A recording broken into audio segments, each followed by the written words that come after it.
Hello, welcome to another Ask Your Mentor Anything live. This is our, if we can say, Facebook, YouTube, and LinkedIn live event. Used to be weekly, and now we're getting back to our regular schedule, if we can say, after a long vacation, summer vacation, at least on my part. Hello, Luna. Hi, how are you?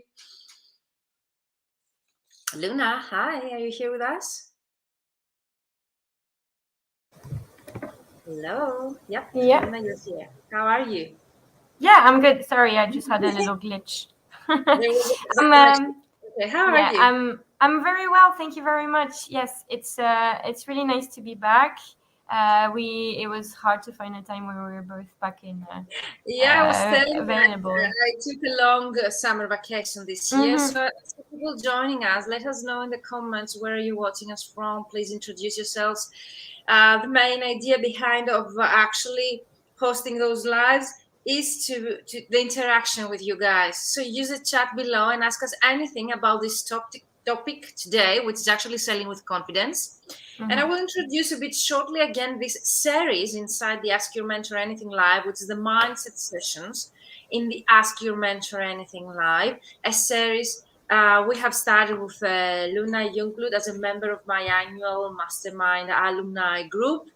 So we thought to actually cover more, if we can say, mindfulness and mindset topics specifically, whereas my main business approach when it comes to mindset is actually to cover such topics in between and indirectly through business issues and topics that we cover in our annual mastermind alumni and my 3-month group coaching programs and my business mentoring program. So use the comments below, let us know where you're watching us from, introduce yourselves, and of course drop any kind of questions you might have about the business side of translation, and of course our topic, selling with confidence.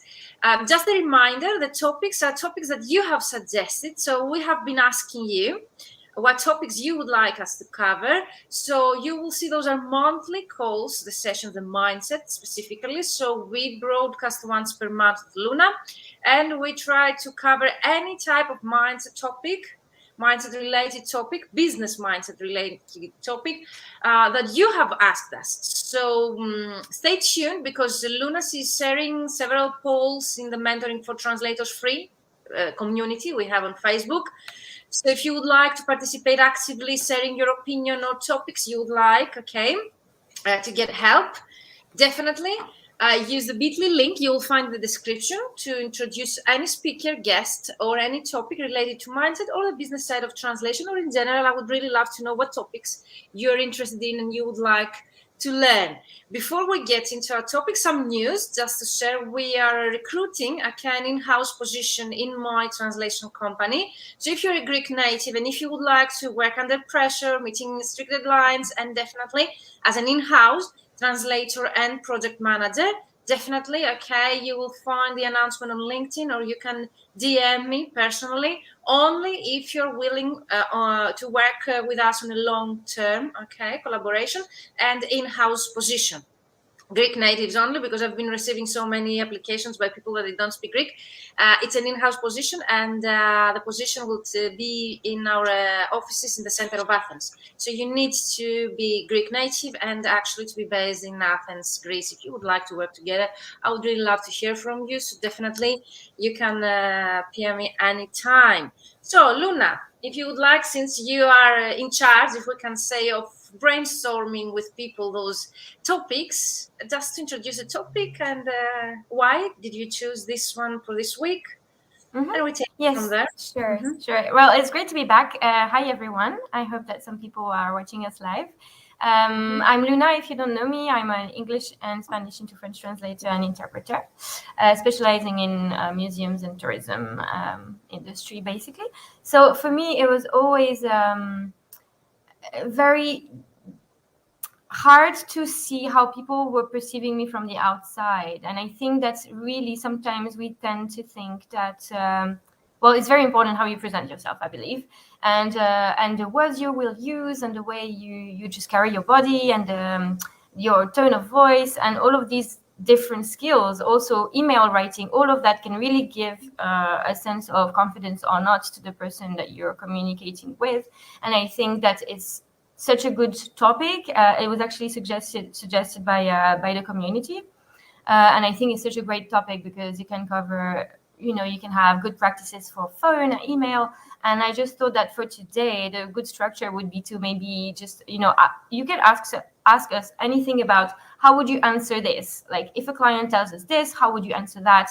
And then this way we can have some sort of like templates at the end of the session where you will know exactly how to look good and don't look too like small, and don't look too big either, don't look too confident, don't look too low confidence. And then I think it's very useful to have those, some sort of templates and like set answers that can actually portray us in the way that we want to be portrayed, and as professionals always. And that's the reason why I was interested in speaking to you, Virginia, about this topic as well. Amazing. Thank you so much, Luna, for organizing this and for helping me out with the organization preparation part, definitely. I remember it was in the annual alumni community where we started to brainstorm those ideas, and I think this one was suggested by Mira, but definitely I see that working with people on one-to-one basis, and recently I started also working with LSP owners, I'm really surprised that such topics are of a great value and interest also for people who are in the industry for many, many years. So definitely such questions, how to sell with confidence, or how to reply and negotiate my rates, and specific case studies we're going to see together today, can be applied at any kind of business stage, if we can say, even you are a freelancer or solopreneur or actually business owner. So yes, recently I started my VIP program only for LSP owners, and yesterday we had our first call. Definitely this will be helpful also for people that they want to scale up. So Mariangeles Musella, how can I join? There is no Zoom meeting. Mariangeles, thank you for joining us on YouTube. We are currently live, and yes, thank you for the reminder. We are currently live on my YouTube channel under my name, okay, Virginia Katsimpiri. We are live on my Facebook public page under my name, Virginia Katsimpiri, and my LinkedIn account publicly. And at the same time, we are live in my personal profile on Facebook, and also our community, which is totally free, Mariangeles. And if you want to take part, is the Mentoring for Translators Facebook community, totally for free. So either you can stay on YouTube, Mariangeles, or you can join us in the Mentoring for Translators community. Let us know in the chat where are you watching us from. I'm always curious to learn about, and definitely if you have more questions about our topic, how to sell with confidence, or specific case studies that you have encountered yourself and you would like some help or feedback on how to deal with, definitely, okay, use the comments and ask us anything about this topic. So is there anything else, Luna, you would like to start over, or would you like me to go through our notes? Yeah. I'm thinking, if you had any personal tips. For example, you go live so many times per week. We know that. And I was wondering, is there something that you do, maybe like a little routine to like get into the live energy? Like, do you, I don't know, stand up, shake the energy? Do you put some makeup? What's your little like live routine? Because it's quite hard to like go out there sometimes. Yeah, I was thinking of sharing that, but I thought that some people might find it boring. But definitely for me, just quickly, if you have a little routine. Stage, definitely I use makeup and I make my hair, and maybe I choose beforehand what I'm going to wear. Not long process, okay, very shortly, like 5 minutes decision. But definitely the preparation for me makes me like to get into the mood of welcoming people at my home. Like I really want to make the home, the background, everything to be ready to welcome people. Like if you had the chance to, if you can say, host a live event, but on site, not online, what would you do? Wouldn't you prepare yourself? Like exactly. If you can say the appearance or the energy, would you say I don't have the energy right now to welcome you here? And even I suppose no. And definitely I try to do the same also with my live events. So yes, I'm not in the mood the whole time. I don't, definitely 100% don't have the energy the whole time. But for me, taking a few minutes, like 10, 15 minutes beforehand, to get prepared from the appearance to the mood, actually, okay? That everything is related also how we look like and how we get prepared psychologically, if we can say, just to be in the right mood, to have a chat so that people will find it pleasant. I think that also plays a role, because what's the purpose of hosting a live, okay, either online or on site, if you do not have the right psychology, if we can say, or the right mood to actually amuse people, if we can say amuse, or at least have some fun? Because the main purpose when I started those lives, it was before COVID, actually, before quarantine, but definitely quarantine played a role for me to actually continue those, because I had more time, and definitely I had the energy and the mood to actually talk with people that we couldn't by attending live on side events. So that was a motivation, if we can say, the quarantine. But I see right now that even though we have more and more opportunities, like I can announce right now that I will be in Rome in February for Elia Together as a speaker. So we see that live events, they are starting over. Definitely, I would really like to continue those lives, as long as people, they see some value from that. I don't know if I have answered your question, or if you would like. Yeah, absolutely. I think it's very important to because you put yourself out there, and I think what you just mentioned can also apply when you have a client call, or even when you show up in person to an event. I mean, for me personally, if I'm for example, because I do interpreting as well, so I'm usually nowadays in remote settings, so we are like all at home interpreting, but I still try to dress up as if I would go into the booth. Exactly. I wouldn't interpret bare feet usually, because you have shoes on because you're going to the venue. But I mean, confidence for you can also feel very different for different people, because for me it makes me feel comfortable and confident to have shoes on, because this is what I would wear in that type of setting. But then I would have also colleagues who would be like, no, I actually usually when I'm in the booth as a conference interpreter, I take my shoes off to be more comfortable. So I mean, I think it's very important that you know as well what makes you feel the best, what makes you feel yourself, what makes you feel super comfortable to talk to someone without having all these like negative thoughts or anything related to self-esteem or all of those things. I also do personally some like power. I was gonna ask you as well if you ever did some power posing and some voice exercises, because as an interpreter I also do that sometimes if I'm feeling a bit like off, like a bit stressed out. I like to I like to either do some voice exercises, because I used to sing as well back in the day, so this is knowledge and the power posing as well, just like standing super upright and like taking space and like standing on your two feet, I think is also a good tool. Yeah, for me it's great to say some small tips. Like Ileana here says, I also wear shoes even for online events, and I would like to welcome Ileana to our annual alumni. She just joined the membership, and she will be joining in November with other also great colleagues. They joined the alumni, and we're going to work on an annual basis. So Ileana, welcome. And she says also wear shoes even for online events. Amazing. I'm not always, to be honest, but for me, confidence comes. If we can say, two reasons that they really boost, two ways to boost your confidence, in my opinion. First of all, is actually to realize that you provide value to the person that you have in front of you, even if it's an audience like colleagues here. I'm trying, or my main intention is actually to provide some value, to help some people, and that also boosts my confidence and my energy. If I don't have the energy, I need to gain that energy and be there live. And second is also the appearance, because we tend to neglect that in our profession. Maybe it has to do with the fact that we tend to be more introverts, or to work behind of a PC if we're not interpreters like you guys. I see that also to live events and conferences, that translators, they don't really like to pay attention to their appearance, with something that might change in the future, and why not?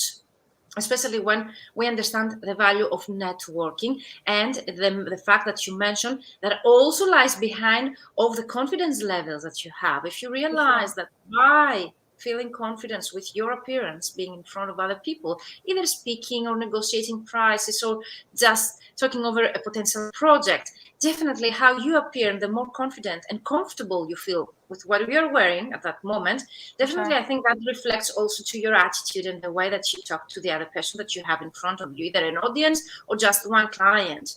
That For that sure. doesn't change in my opinion. So let's get Yeah. into specific case studies. Mhm. Eliana, Mariangeles, let us know in the chat if you have specific questions about today's topic or a case study you would like to discuss. But Luna, would you like to start from something specifically? Yes, yes, sure. And also, I wanted to say, you don't. I mean, good-looking clothes or confident-looking clothes don't have to be uncomfortable. You know, you can also have very comfortable, wear comfortable clothes, be comfortable, even and look smart. You know, I think. Yeah, So for you, like when you have, for example, a client call and things like that, it's important to you what clothes you wear, right? Or like at least like have like a neat appearance, right? I think for everyone, it's really important, even in an unsubconscious level. Maybe we don't understand it always, but Yeah. definitely that reflects to our attitude. And the Mm-hmm. sooner you realize that, the better for you. It doesn't have to be something fancy, okay? It's the way Yeah, exactly. that you take the person that you have in front of you into consideration, like especially when there is picture, because I see here in our notes that we have client facing good practices through different mediums. So especially with video or a Zoom call or in person, okay, meetings where people, they will be able to see your appearance. I think that also plays a very, very important role, how they see you, but also how you feel inside that appearance, just to reflect that in your Mm-hmm. attitude. Okay, definitely there are many, if we can say, selling practices or salespeople or coaches that they keep mentioning that even though you're not feeling well, even though you might facing financial issues, you need to go to the hairdresser, okay, in the morning. You need to put good clothes, okay, if we can say your official, I don't know what you have as clothes, might be a jacket, might be a dress, whatever is that, because that also helps you, okay, to feel better, and that Mm-hmm. reflects to the people that you that surrounds you, okay, who surrounds you. So that definitely for me plays an important role, but everything starts from the inside, definitely. And this is why I mentioned the fact that you bring value, and the value might be Mm-hmm. also to your client. The sooner you realize the value you provide to your clients, the better will be your approach and your negotiation skills, because you will be a level higher from your clients. You won't be like someone that seems to be at a lower stage with the client Mm-hmm. and negotiating the price and say yes to everything, or even accepting lower rates because of that. No, we need Mm-hmm. to understand that we're at the same level, if not higher, because of the value we provide to each other and through For our sure. services. So when it Yeah, I comes mean to it's a good point that you bring up, because I wanted to ask you about email good practices too, because it's something that I realized about myself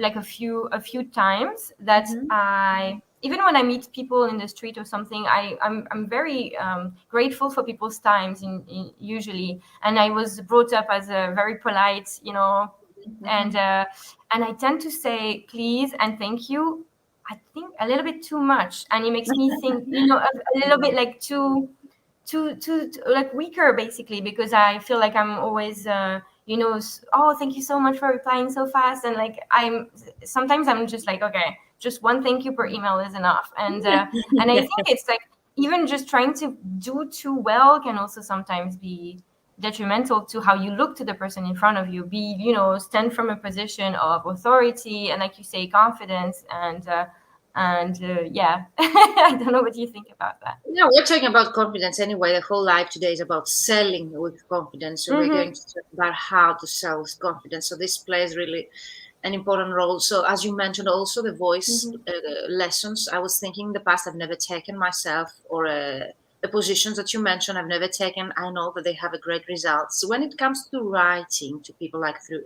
emails, as you mentioned, okay, or through a phone, definitely plays. At some point a more important role the words that we're using, okay, that makes sense, I suppose, Mm-hmm. rather than the actual appearance there.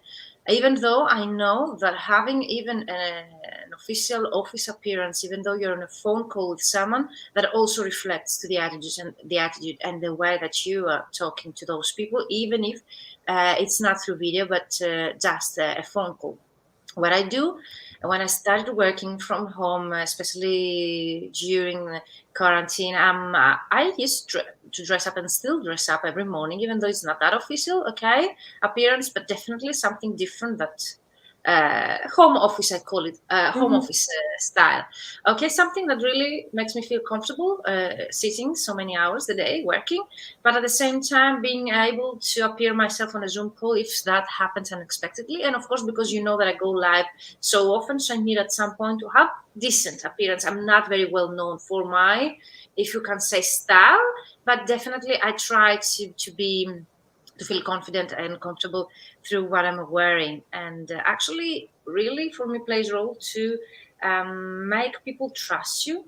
So if you can build that trust also, and that trust to be reflected also through your appearance, I think that's also something I've paid and I've been paying a lot of attention on since I started out as a professional. I always wanted people to respect me, so my appearance had always the aim was always people to respect me and at the same time to build some trust, okay, with the person that I have in front of me.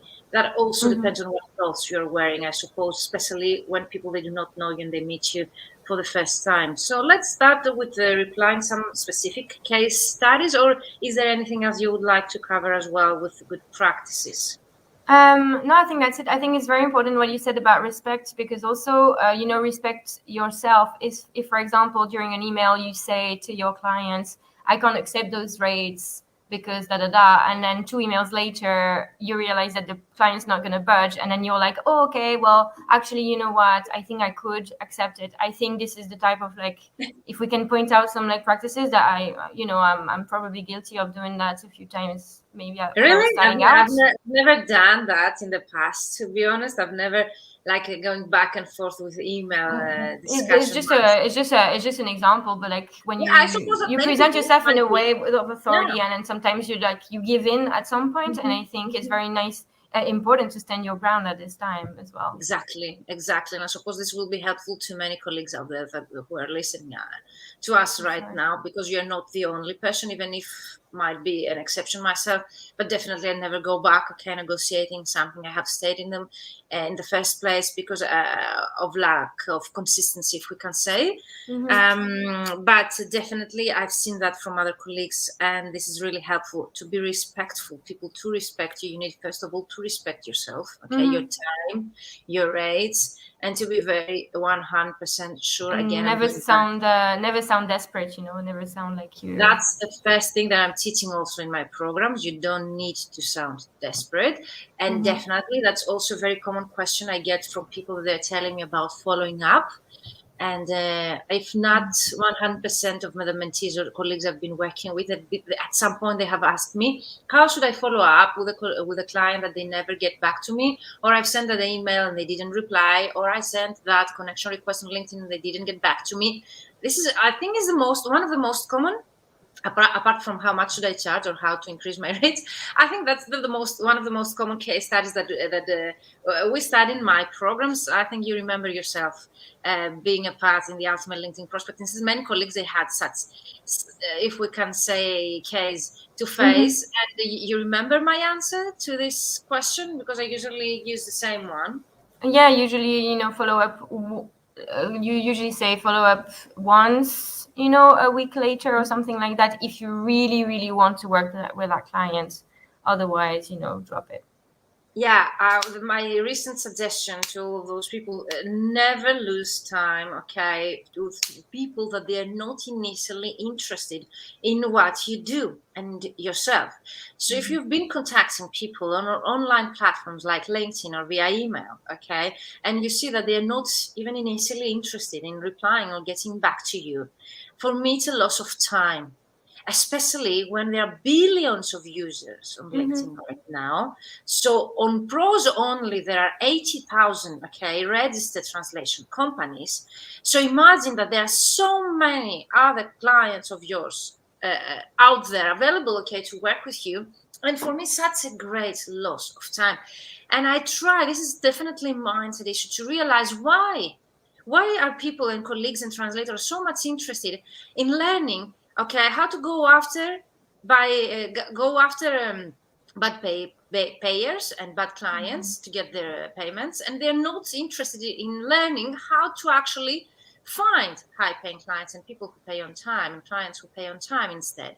Or actually why they're so much interested, okay, on learning how to actually get a response from a person or a client who is not interested in getting back to them, and they are not interested in actually, okay, using in a positive way their time to actually go after even more clients that they would be willing to get back to them, and also they will be willing to learn more about them and their services. So for me, it's also food for thought. That I don't know if you would like to answer it, but For definitely. sure. I think it's usually because maybe we've already spent some time researching the client, and then we're like, oh, yes, but I would really love to work with that person. But as you say, I mean, there's plenty of fish in the sea for all of us. And who want to pay our rates? And This is I do why. think now that it's a waste of time too. But I mean, this business sense, it's not in it. I learned it with you. I learned it with so many other people from our wonderful online community. But for me, it really it's really never been second nature. So I think it's very important that we point this out. Yeah, definitely. This is one. If you can write down, Mariangelis, Ileana, everyone that you're watching us here, write down some tips. Definitely for me, prioritize the people with whom you would follow up. Okay, so definitely start from those that they are interested, they reply to you back, those that they are opening your emails or clicking on your links through your emails several times, and then as a last, if we can say, option would be to follow up or get back to people that they have never replied to you, and that also limits the results, the positive results and successes you might have. Okay, I only give as an exception the fact that if you would really have a client that you would really love to work, that would be one of your I don't know, top 10 dream clients, then yes, I see a point of actually following up or insisting a bit without seeming desperate. For me, that's also a tip, that if you can write down some tips today, definitely is not losing time with people who are not initially interested in you and what you do. Secondly, never look desperate by following up, okay, many times, or with people that they're not interested, okay, in what you do. And let's take it from here.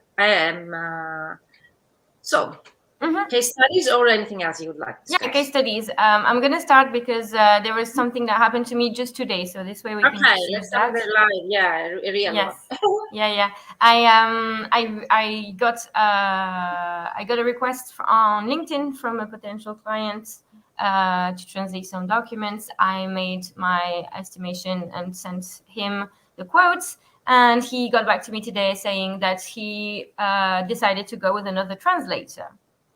I don't know why. I don't have reasons yet. So I was wondering if you would recommend. It's completely new client. It's not my ideal client. It's just someone. And so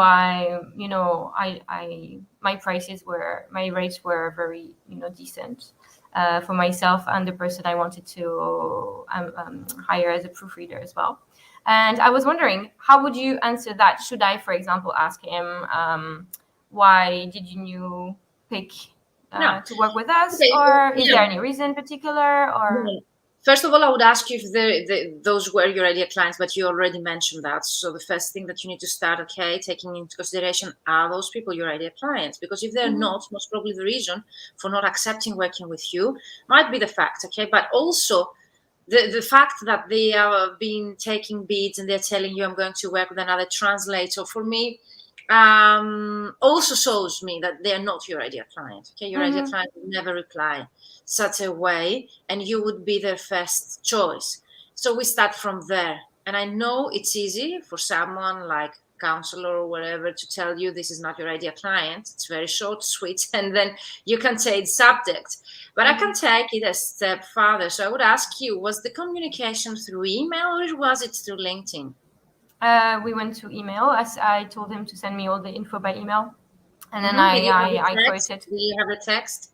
Yeah, I had everything, and but I mean, I had to put everything through Trados and check the word count, and it was PDF, and it was complicated formats. So altogether, I spent in my mind, so I don't lose time, when I think about the time I already spent just on making the proposal, contacting my colleague to see if she was available, just thinking about the rates that would be good for this type of projects. All of that for me was a sort of like a waste of time, but yeah, everything was through email. Okay, it's really important to take the communication from LinkedIn to email, and definitely to ask for all the details of the project. And the second question would be the estimate that you sent was an official code to those people, like you're using a project management tool and you export the code. So that's correct? Yes, that's correct. And then he really didn't make it sound like he was asking anybody else at the beginning. He was really like, oh, I'd really like to work with you, and then send the estimates. Yeah, being 15 years. He said, I actually asked other companies, so we'll get back to you. Being in the business, being in the business 15 years now, okay, myself.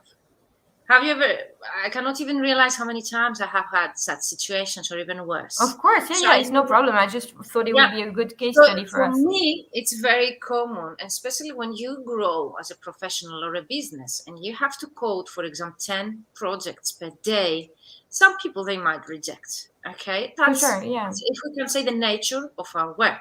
Mm-hmm. What I see as a mindset issue behind your words is actually that you see it as a waste of time, whereas I see it as a part of my professionalism, and I really love to quote and estimate projects myself. I don't know if it's something personal I have, but I really love it even though it might be rejected, okay? Because that's what I do the whole day. I'm sending quotes, and I'm not having in my end of my mind if they're going to accept it or not.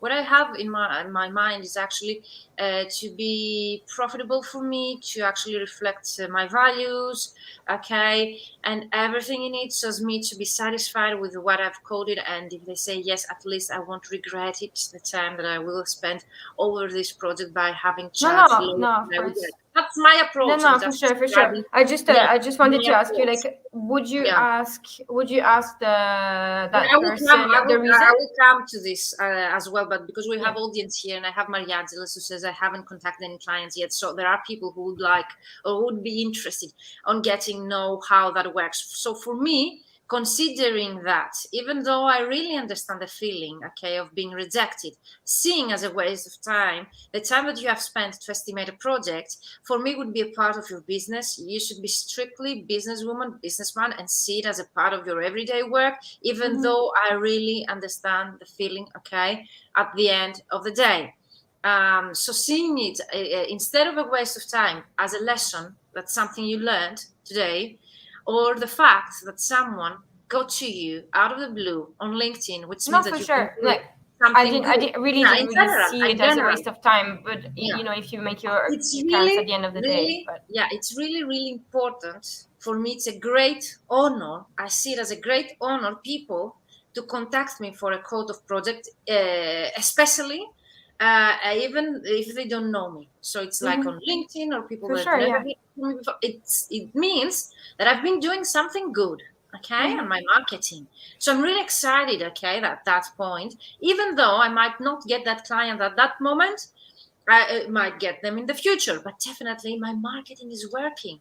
I need maybe to work more to my ideal clients rather than, attracting every kind of client. But definitely it's a small win. And this is how I see it.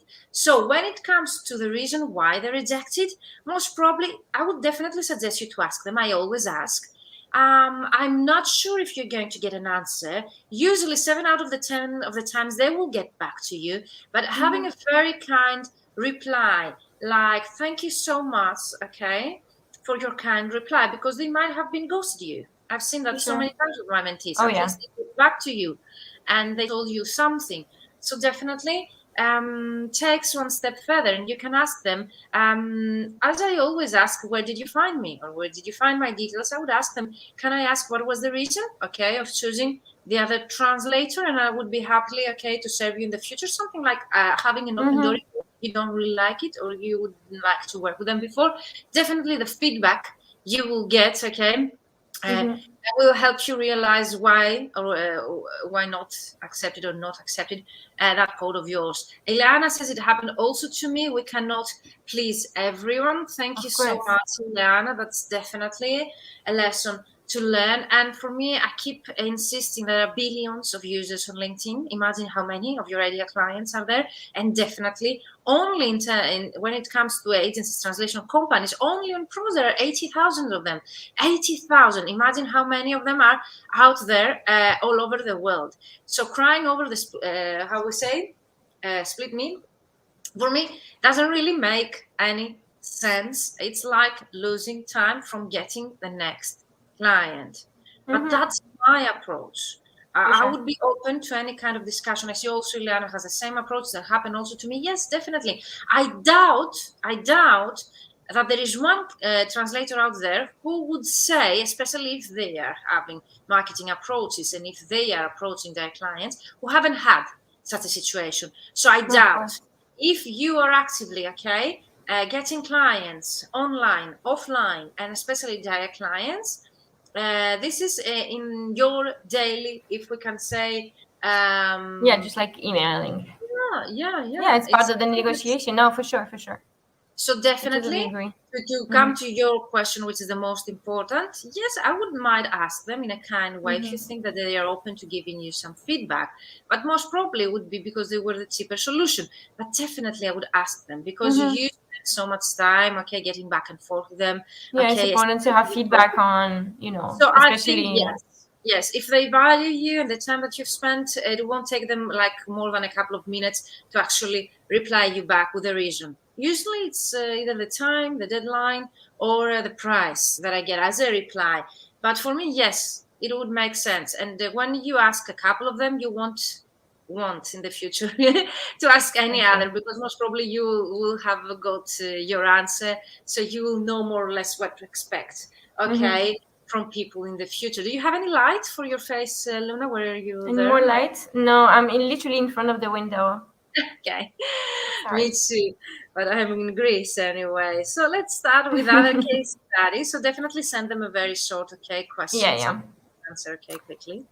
Yeah, I wanted to ask you, what would you say to people who say, for example, your quote is a little bit over our budget. Do you have any leeway? Like, people who try to negotiate with you, what would you answer them? I don't see it here. Is the fourth one on our list? That's a little over budget. Okay, so I'm deleting, so it's not. Okay. So first of all, in order to avoid such situation, because for me it's easier to avoid such situation rather than to be able, to confront, such situations, to avoid and be prepared, I would actually ask them for their budgets. And why I do that? Because I don't want to get such answers. So what I do, especially when I see big projects or people that I have more or less some kind in my mind, that they are taking several codes or they are asking several translation suppliers for codes. When you realize that, because you realize that from the way that they approach you or even their emails, then the best way is actually to ask them beforehand their budget, or if there is any budget for that specific project, because that way you're avoiding such answer which is over our budget because you have asked them beforehand. But in my experience, again, being 15 years in the business, even if you will ask them, at some point they might also get back to you, with a template answer they have, and they're sending to everyone. So it was over our budget, so we will select another translation supplier. That might also be the case, which is pretty normal. But for me, don't you think that they would just say that their budget is something that would be, considered quite low, maybe? If you ask them what's your budget, like, do you think they wouldn't answer something quite low? You will be surprised, but most of the times we have that in our mind that it will be lower than our expectations. Usually the budget is higher than our expectations. If it's lower, if it's lower, definitely you don't want to get a client that you will be working with for peanuts, or you won't make any profit. So you have you have saved from yourself so much time, before actually estimating projects and for a budget that you cannot meet anyway. So it's like getting back to the previous discussion we have had, like why to spend time thinking about it? So you'd ask them, what's the budget you appointed for this particular project, or? Yeah, but that's an approach in order to avoid such replies. It's no, for sure. Yeah. I was just interested in your wording. Either they don't have a budget, or they do not know how much is the budget. But definitely, if they have a specific budget, usually based on my experience, it's higher than the one that you have had in your mind initially. But definitely, it works really well and efficiently when it comes to such situations. So, guys, if you're going to have, or if you've been receiving such answers, start asking for their budget beforehand. That way, you save so much time. If their budget is lower, you have saved so much time for quoting for projects that they will be rejected because of the budget.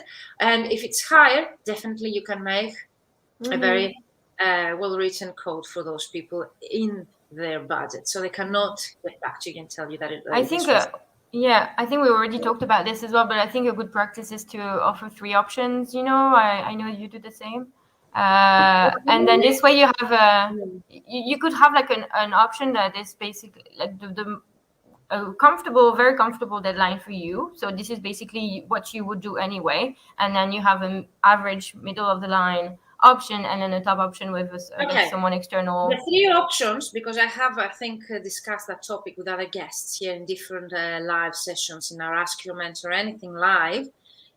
Definitely it's worth it to give 3 kind of proposals, or codes. People like to pick, people like to pick. No. Only for me, that's my suggestion. Only if it's a big project. Big project. Of course, it takes time to calculate. I usually do that to the website localization. And why is that?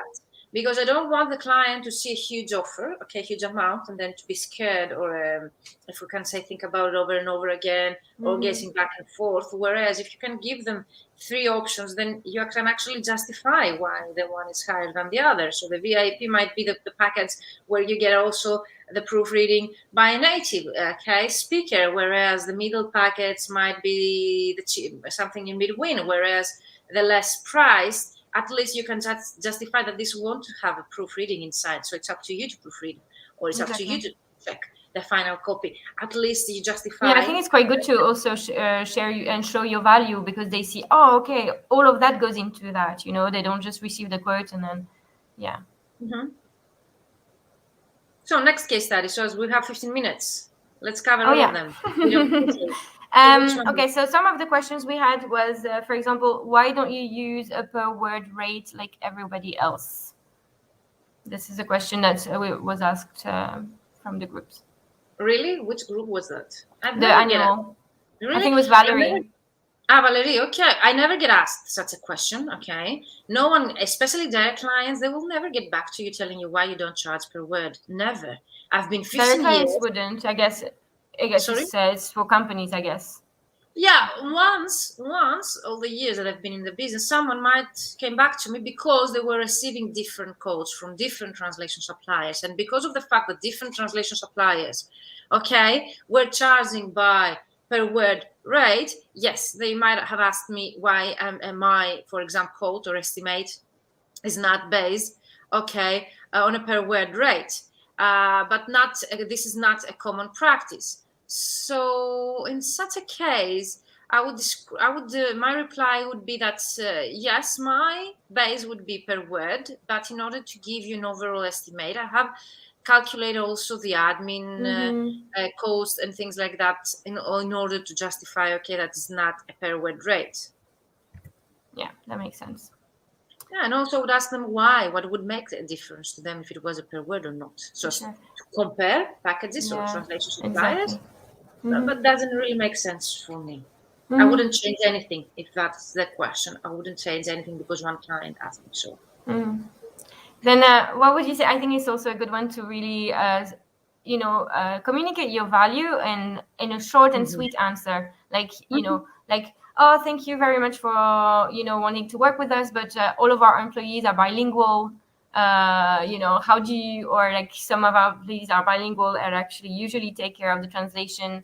How do you communicate that you're better than... To be honest, I've never received such an answer. People, at least here in Greece, they have understood that it's not very professional to reply. When people work in tourism and in the marketing and tourism industry, this answer actually comes out sometimes, because people who work there actually are multilingual themselves sometimes. Yeah, I'm getting back to the previous discussion we have had. So what's there for you? Does it really make sense to get back to those people who reply something? Are those your ideal clients? Does this make sense to waste time?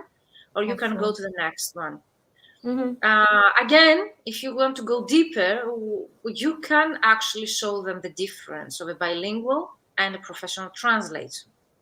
Okay, and you might have people that they come back to you and they're telling you we use Google Translate as well. I have had such an answer. So you cannot, we can say, satisfy everyone, okay, or please everyone, like Ileana says here, but definitely for me is the fact that they are not your ideal clients. You would never like, or you would never want to work with those people. And I would shortly maybe create a short email, okay, that it would show the difference, okay, between having a bilingual or an employee knowing very well the language in comparison to a professional translator, and you can send that over to them. And how would you phrase that? How would you not spend too much time on that and communicate your value anyway? Yeah, I wouldn't spend that much time. I would have some, if we can say, templates of answers, and I might tweak them a bit, and then I would send them over. And that would be maybe a last attempt of actually, okay, showing the value of our profession to those people. And maybe in the future, they will be able to understand that value and get back to you for a project that those bilingual employees, they wouldn't able to undertake because of their skills, lack of skills, or also what I've seen pretty common is even if they have bilingual employees, they might not have the time, or they might have a scheduled deadline. So still they would need to hire a professional in such a case. Yeah. Those are the cases that you come in as a translation professional and professional translation supplier, okay, and provider. Those are the moments, because most of the big companies here in Greece, yes, they have an in-house translation department as well. But that doesn't mean that they will never come back to me because of a professional confidential project or the deadline or the unavailability of their employees and so on. Many different reasons why a client, even if they have employees, okay, who are undertaking the translation projects, that doesn't mean that they won't get back to you, okay, the right moment or the right project. So shortly, I might have a very creative Canva created something doc where I would showcase the differences between working a bilingual and a professional translation supplier, or the benefits of working with a translation supplier. I know that you have created or drafted such posts on LinkedIn, Luna. So why not to create like a paper or a presentation on Canva and actually send that over? Just a little infographic. To raise awareness, because whenever I introduce myself to people I don't know, rarely they understand what I do. They ask me, so what do you translate books? So at some point we need to raise awareness, okay, about our profession. So if you're willing, if you have the time and energy to do such a thing, that definitely it will be on your benefit as well. That way you raise awareness, you showcase the value of our profession, and definitely it's a short answer, sweet answer to those people that they're getting back to you, replying such an answer. So you also have an open window, a door to those people in the future who realize that value and difference working with a translation supplier instead of their in-house employees, and at some point assign you a project or work with you in the future. Yeah. Thank you for your answer. You're welcome. Next one. Next one, I just think another potential comments that we might have from our clients maybe is, why are you more expensive than or your rates are really high. Why are they so high? Why is it so high? I think it's the same thing, But I mean, it's hard sometimes to know what words to use to really communicate. Like you were saying, if you don't know your value, it's really hard to actually communicate it. And I was wondering if you had. Yeah. To be honest, being 15 years in the business, I've never been asked why you are higher than the other. Never, as a comparison. I have a real case study of a very big client that I would really love to work with them. And they made me the honor to tell me in written that we would really love to work with you instead of the other. okay, translation provided, but you're much higher, and we would like you to have the lower rate so as to work with you. So two are here the case studies, okay? Might be the reality, yes. So might be a reality that they want to work with you, but they want you to work with the lower rate of the other person or the other company. Or might be also a negotiation, if we can say, trick. So they might tell you something on the top of their head so as to negotiate your rates. Yeah. So how would you answer that? I have never accepted a low rate apart from my ex-boss, if we can say, previous employer, because I really owed him a lot. So I was flexible enough to do so, and I was willing to do so. Apart from them, that company that used to be my previous employer, I've never done that, apart, okay, from individuals that they have financial issues, but definitely not because they compare me to other companies and other rates. What my answer, because that's a real story I'm sharing here, my answer was that I have this rate, which is my minimum, and I'm charging you my minimum rate, even if it's 200 pages, even if the deadline is very strict, even if it's into English rather than, okay, vice versa. And I'm charging you, I'm quoting the minimum rate I have for into Greek translation, regular delivery. And I have had this rate since 2014. That's my answer. No one negotiates anymore. When I'm telling them I'm having this rate since 2014 and I'm loyal to you, and I've never got any high rates since then, even though there are 7 years already. I could have doubled my rates in 7 years. I never did. It means that I'm trying to keep as low as I can, and this is the minimum I can afford in order to pay my bills at the end or to have an affordable business. Yeah. For sure. Yeah, what I usually say, if I ever have comments like that, I usually say, well, you know, I stay busy at this rate, and it wouldn't really make, you know, sense to just lower them, you know, like, or to give you a discount. You know, sometimes I For phrase me, it it's that way. really important to understand the limits of actually making profit or not. Because if you're working and you're not able to make profit by the end of the month, or actually to pay your bills, because I used to be at that state. So when you realize, okay, that you need to charge that minimum, okay, so to be able to make ends meet, so to actually pay your bills at the end of the month, then there is no other way, okay, of approaching things. That's the minimum rate, and this is the other people they need to understand or not. As Ileana says here, it's the opposite. The other one are too cheap. Yes, but I've never told them the other one is too cheap. I'm telling them I'm having these rates since 2014, and I'm loyal to you as a translation supplier, and I would really love to work with you, and it's an honor that you would really love to work with me. That's my minimum rate. That's what I could do. That's what I could do. For sure. Well, I mean, this is, I think, all the topics that we planned on working on. We decided to go with the cheaper options, but thanks anyway. What's the first case study that you have had already? So we answered that. Yeah, we answered all of the questions that were written here. And the other one was your rates. Your rates are really high. I chose a translator with a lower rate.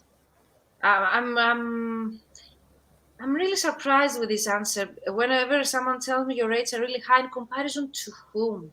I know. Or what? Especially when it comes to my I think that was also a question from Valerie.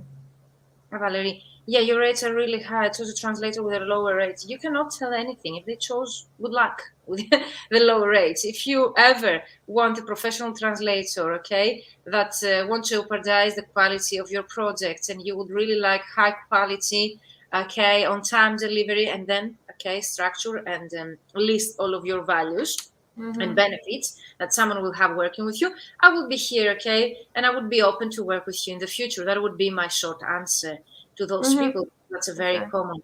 But definitely, your rates are really high in comparison to whom and what.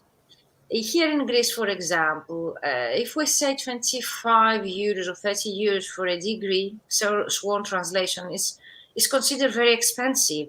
But if you take into consideration that in all other European countries, the minimum is 50 euros plus VAT, not including the VAT, you will realize that we're charging half of what. That is also, if we can say, one agreement that I also use, okay, when I really want to have the reasons why I'm telling them that I'm already quoting you half of what a German, for example, translation supplier would charge for the same project. That's really also something that your clients should be aware of. That's also you're more affordable than others. It's not only, okay, one coin has two faces. So definitely we need also to show that. But raising awareness, and if we can say educating our clients, yes, it's our work, but definitely do not ever answer with anger to those people. And even though you feel rejected or you feel like a waste of time, you wasted your time, and whatever is your feeling at that moment, keep it. Okay? Do not answer Of course. at that moment. Write your answer in a doc or wherever you would like to have that answer and get back to that answer the next day. I can sign that to you right now that 100% you're not going to use that message, and most probably you're going to use just one sentence. Very kind. That's also a very good tip. Yeah, never answer to those like case studies that you told me here, like our budget is limited, what's your price, why you're more expensive, or we decided to go with a cheaper option, or why you don't use per word rate, or it's a little over our budget, or your rates are really high, or I chose a translator with a lower rate, or our employees will undertake the project. Yes, those are answers to our codes that really, gets us, if we can say, at least angry or frustrated. Do not answer that moment that you are, have that feeling, you're having that feeling. Keep it, to settle down the feeling, or even the next day, or after 5 hours or something like that, that you feel less, if we can say, frustrated, get back to that answer that you have written. Absolutely. And adjust it. I always suggest to be very kind in your answers, very short, to the point, show your value, the benefits that someone has in by working with you, and at the end of your message, always have an open window or door for an open next in the future opportunity working with those people. Because I will share one last real story that is really relevant to the topic we're discussing. One of my clients that I've been working on a consistent basis, they found me on, actually, I contacted them through my LinkedIn prospecting system. Those people, they got back to me via email for a potential project. They reject my quote, even though it was very difficult, very demanding legal project into German, working over a weekend in a very strict deadline. And I charged them like very small amount over my minimum rate, nothing like tragic. And they told me it's very high, your rate, like it was 250 euros, something like that for a contract. And they found someone with 50 euros. That's huge difference. And they got back to me after a month or so. And they told me in written, we want you to be a regular translation supplier, because the translation we got from that other guy was trash. If we can say that. They couldn't use it. They lost the German client because of the bad translation. So the next time, that also applies to any kind of clients that might be watching us on LinkedIn right now. So if you are, an end client, and if you would like to hire a translation supplier or provider, make sure you won't go for the cheapest solution, because most probably the quality of the work will be equal and corresponding to that price. So make sure the next time you're going to choose a translation provider, also the lowest price is not the best way of approaching such a situation. That's a real example. That is an exporting company that exports fruits from Greece to Germany, and they lost a client because of a bad translation. And I never had a second thought about my quote back then and why they rejected me. Because I would like to make a profit. I'm a company, I'm not an NGO, satisfying everyone or pleasing everyone. I had to charge my minimum rate with plus a percentage because of the urgent delivery and working over a weekend, and because of the demanding nature of the project, which was legal project. So never thought back, but they came back to me, and they were brave enough to actually explain me that the translator was not a good translator. The translation was a big disaster, and because of the bad quality of the translation, they lost the client. That was because they chose to go with a cheaper solution. For me, that was a huge success, if you say, in my career, because That's what I have in my mind initially when I don't negotiate my rates, because I'm Mm-hmm. 100% sure of the quality of the work I provide to those people, to my clients. I'm there guaranteeing their quality. I'm there for them, even following up with the project. And I'm always there for my clients, even the Mm-hmm. project has been delivered, to actually be there and check the results of my work. Mm-hmm. I think this is Sounds good. also a part of the value we provide to our clients. A client lost their end client in Germany because of a bad translation. Mm-hmm. So if we communicate such stories, okay, online, offline, in our circles, if we're able to actually, through such stories, show our value to our clients, I don't think that they will ever negotiate our rates in the future again. But Exactly. definitely, it's something that starts from us, and Mm-hmm. Yeah. something we need first to realize. And last Totally. thing, because it's also related to our story, I had yesterday the weekly group coaching call with my ultimate LinkedIn prospecting system, the new round that has started. And I had a great question from Tina. Tina is a Finnish translator and she's in the business 15 years. And she asked me in the Q&A, okay, form that we fill in my program, will I be ever able to find clients that who will be willing to pay my rates? And that's also a mindset issue. It's not the Mm-hmm. reality, because there are clients out there for every budget. And I will remind you the Tiffany.co example that I shared for a paperclip that they charge 3,000, I don't know, Yeah. pounds I on was their like website. eighteen There thousand are dollars. clients for every budget. No matter how much you charge, because Any products. Exactly. I'm also having that discussion with my VIP clients who are LSP owners right now. They're telling me I have colleagues who charge 40 cents. Will I be ever able to charge 40 cents, my clients? But that's not okay. That doesn't depend on your clients. You are in charge. You are responsible to find those clients that there exist out there and they are willing to pay that amount of money. For So as sure. soon as we realize that as professionals, solopreneurs, freelance translator, or business owners, we are in charge of that. And it's our responsibility to get to know a process to actually attract and find and get those clients who are willing to pay rates, then the sooner we realize that, the better will be the results. True. Okay. And we also have so many. I mean, it's also something that is quite said in the industry that usually people who are really able to pay our premium rates, they usually are much more satisfied than someone who's been trying to negotiate the price in the first place. And those people would actually sometimes come back to you with they're not super happy because of this, or Is there a question in this? no, it's just a remark. Yeah, definitely. There I are find people there out there. What for is our sure. main purpose here? To actually find our ideal clients. Who is your ideal client? What is the characteristic, the main of those ideal clients? The fact that they accept your rates, the fact that they won't negotiate your rates, okay? And the fact that you will really enjoy working with them. Okay? So Absolutely. this is something we need to realize soon enough. And Mm-hmm. then build a marketing plan, okay, a sales plan in our business to get those clients rather than struggling, okay, and getting back and forth with clients that they are not respecting us, okay. They're not able to understand our value and what we provide to them. I'm always available. I'm always delivering on time.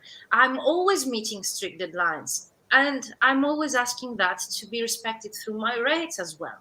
If Mm-hmm. someone really wants to work with you to get high quality work and to have their deadlines met and to have their project delivered on time, even if the deadline is in 3 days and the work is huge, then they will be willing to pay that rate. And also they will respect you and tell you thank you so many times because you met the deadline. So it's always a balance, okay, to really find those people, those clients that they would really be grateful for having you there, and they will be willing to pay those rates without negotiating. Thank you so much, guys, that you were here. I'm really finding this conversation really interesting because I'm really surprised of such questions. So next time we meet, guys, I don't want you to have the same mindset. Okay, that's the quick mind on my mind.